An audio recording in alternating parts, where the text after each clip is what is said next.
അധ്യായം 15. ഓരോ 7 വർഷം തികയുമ്പോഴും ഋണമോചനം നൽകണം. മോചനത്തിന്റെ രീതി ഇതാണ്: ആരെങ്കിലും അയൽക്കാരന് കടം കൊടുത്തിട്ടുണ്ടെങ്കിൽ അത് ഇളവ് ചെയ്യണം.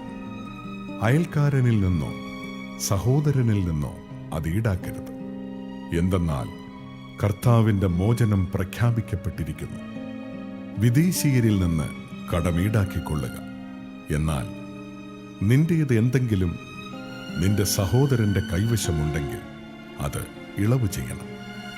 നിങ്ങളുടെ ഇടയിൽ ദരിദ്രർ ഉണ്ടായിരിക്കുകയില്ല. എന്തെന്നാൽ നിങ്ങളുടെ ദൈവമായ കർത്താവ് നിങ്ങൾക്ക് അവകാശമായി തരുന്ന ദേശത്ത് നിങ്ങൾ അവിടുത്തെ വാക്ക് കേൾക്കുകയും ഞാൻ ഇന്ന് നൽകുന്ന അവിടുത്തെ കൽപ്പനകളെല്ലാം ശ്രദ്ധാപൂർവം പാലിക്കുകയും ചെയ്താൽ അവിടുന്ന് നിങ്ങളെ സമൃദ്ധമായി അനുഗ്രഹിക്കും.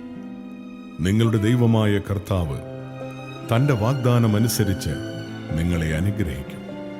നിങ്ങൾ അനേകം ജനതകൾക്ക് കടം കൊടുക്കും, നിങ്ങളൊന്നും കടം വാങ്ങുകയില്ല. നിങ്ങൾ അനേകം ജനതകളെ ഭരിക്കും, നിങ്ങളെ ആരും ഭരിക്കുകയില്ല. നിങ്ങളുടെ ദൈവമായ കർത്താവ് നിങ്ങൾക്ക് നൽകുന്ന ദേശത്തെ പട്ടണങ്ങളിൽ ഏതിലെങ്കിലും ഒരു സഹോദരൻ ദരിദ്രനായിട്ടുണ്ടെങ്കിൽ നീ നിന്റെ ഹൃദയം കഠിനമാക്കുകയോ അവന് സഹായം നിരസിക്കുകയോ അരുത്. അവൻ ആവശ്യമുള്ളത് എന്തു തന്നെയായാലും ഉദാരമായി വായ്പ കൊടുക്കണം.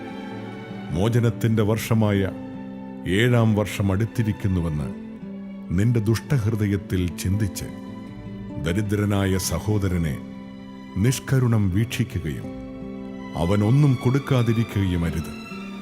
അവൻ നിനക്കെതിരായി കർത്താവിന്റെ സന്നിധിയിൽ നിലവിളിക്കുകയും അങ്ങനെ അത് നിനക്ക് പാപമായി തീരുകയും ചെയ്യാതിരിക്കാൻ സൂക്ഷിച്ചുകൊള്ളുക. നീ അവന് ഉദാരമായി കടം കൊടുക്കണം, അതിൽ ഖേദിക്കരുത്. നിന്റെ ദൈവമായ കർത്താവ് നീ ചെയ്യുന്ന എല്ലാ ജോലികളിലും നീ ആരംഭിക്കുന്ന എല്ലാ പ്രവൃത്തികളിലും നിന്നെ അനുഗ്രഹിക്കും. ഭൂമിയിൽ ദരിദ്രർ എന്നുമുണ്ടായിരിക്കും.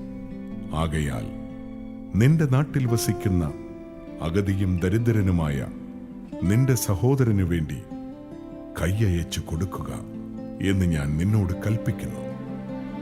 നിന്റെ ഹെബ്രായ സഹോദരനോ സഹോദരിയോ നിനക്ക് വിൽക്കപ്പെടുകയും നിന്നെ 6 വർഷം സേവിക്കുകയും ചെയ്താൽ 7-ാം വർഷം ആ ആൾക്ക് സ്വാതന്ത്ര്യം നൽകണം.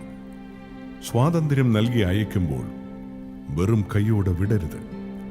നിന്റെ ആട്ടിൻ പറ്റത്തിൽ നിന്നും മെതിക്കളത്തിൽ നിന്നും മുന്തിരിച്ചക്കിൽ നിന്നും അവന് ഉദാരമായി നൽകണം.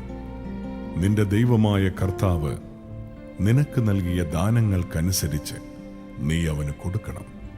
നീ ഒരിക്കൽ ഈജിപ്തിൽ അടിമയായിരുന്നെന്നും നിന്റെ ദൈവമായ കർത്താവാണ് നിന്നെ രക്ഷിച്ചതെന്നും ഓർക്കണം. അതിനാലാണ് ഇന്ന് ഞാൻ നിന്നോട് ഇക്കാര്യം കൽപ്പിക്കുന്നത്.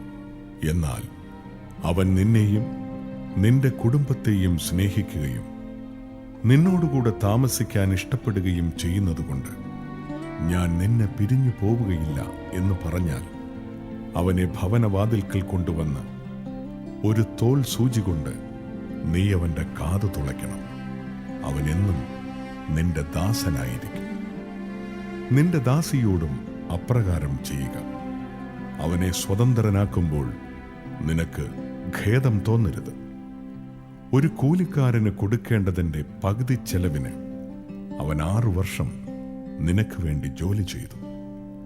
നിന്റെ ദൈവമായ കർത്താവ് നിന്റെ എല്ലാ പ്രവൃത്തികളിലും നിന്നെ അനുഗ്രഹിക്കും. നിന്റെ ആടുമാടുകളിൽ ആൺകടിഞ്ഞൂലുകളെയെല്ലാം നിന്റെ ദൈവമായ കർത്താവിന് സമർപ്പിക്കണം.